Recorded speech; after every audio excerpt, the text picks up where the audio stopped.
What is up, everyone? It is Diecastbuffet here again. Guys, we have a rookie Kasey Kahne Dodge Dealers Intrepid in the studio. One of the coolest paint schemes from 2004. Let's go ahead and check it out. Here we go, folks, off of the rotating base. And what a amazing looking diecast we have in the studio. This is Kasey Kahne's first ever full-time paint scheme in 2004. He was replacing the now retired full-time driver Bill Elliott. And he had a really good rookie season going. He had multiple opportunities to win in 2004.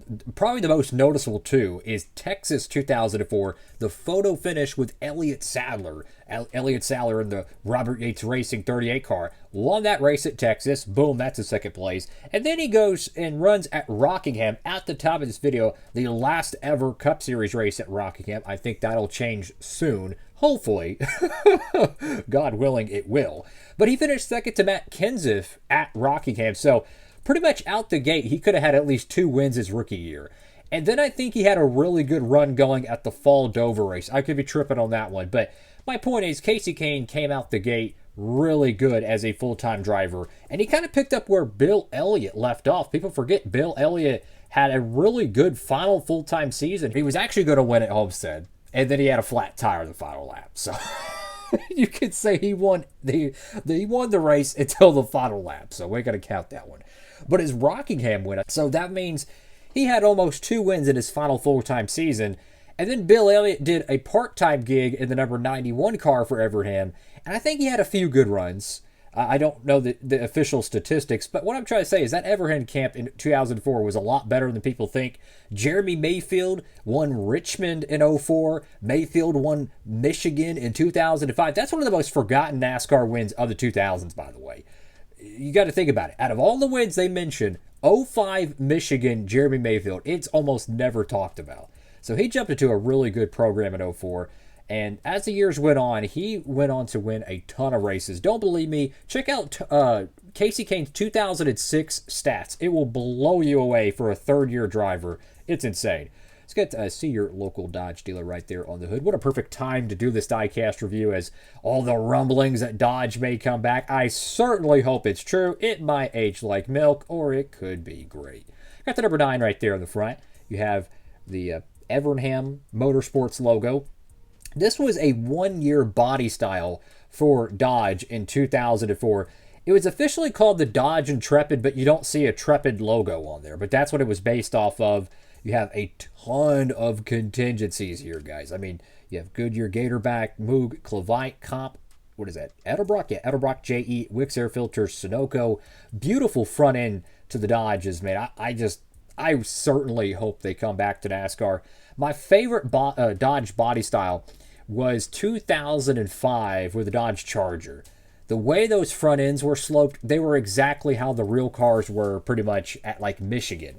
You know, if you look at a 2005 Chevrolet Monte Carlo, the Ford Taurus, etc., they're a little bit more bulkier. They're kind of like what the cars look like before they actually get modified to go to the racetrack.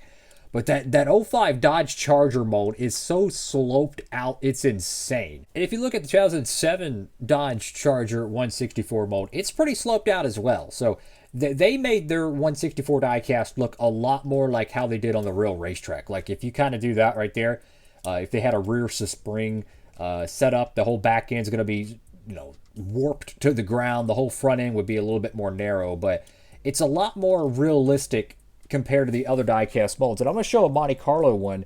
And this is back in the days when they would skew out the front ends.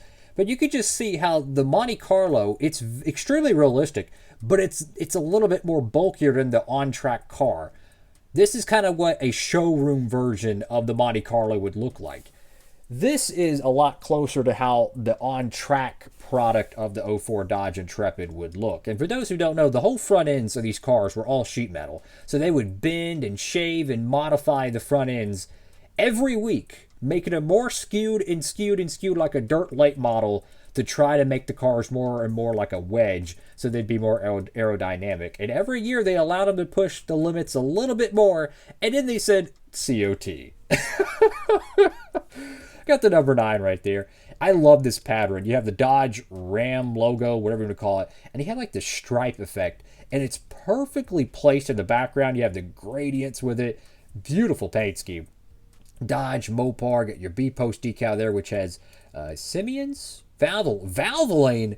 What? They were on Kasey Kahne's rookie car? I did not know that. They would actually be a sponsor for Kasey Kahne when he drove, what is it, 2009 or 2010, I believe. So that is kind of interesting. Got Mountain Dew, Bosch, PPG, and then the Dodge logo. Got Kasey Kahne's signature, American flag at NASCAR race car. Nextel Cup Series Bootleg Pole Award. You have Mechanics Wear, Gillette Mach 3 Turbo, Outback, Mac Tools, EA Sports, Holley, USG, Rebestos, Waste Management, 3M, MB&A, and Goodyear. Notice the painted Goodyear tires, or wheels rather. You have the Goodyear rubber, but the actual painted wheels. Fantastic job. Look how sharp the paint lines are on them. This is really, really high quality paint.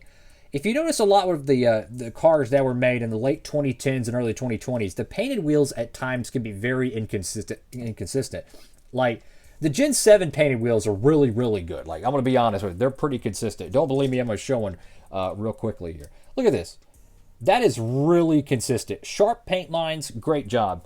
If you look at some of the painted wheels from, like, let's say a Penske car from 2019, one of the wheels looks really good like this, and the other wheel looks like it's half painted. I don't understand it. So they were really inconsistent with the late Gen 6 era, and I'm kind of glad the Gen 7s, they fixed that. They got their wheel paint game going pretty good.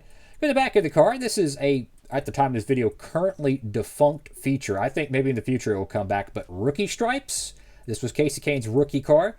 See your local Dodge dealer, number 9, Simeon's Dodge. Go to the right side of the diecast, and a little bit of a Larry McNugget, if you will. Kasey Kahne was actually featured on NASCAR Thunder 2003, which was based on the year 2002, when he drove the Channel Lock number 98 Busch Series car. So that's kind of a throwback. A lot of people might not remember that, but he was actually one of the unlockable Busch drivers in that game. I could be tripping on this, but I wonder if Kyle Busch was an unlockable driver for NASCAR Thunder 04. I could be mistaken on that. I know you can get a Ricky Hendricks paint scheme, I think. No, is it Brian Vickers? No, it might have been Brian Vickers, excuse me.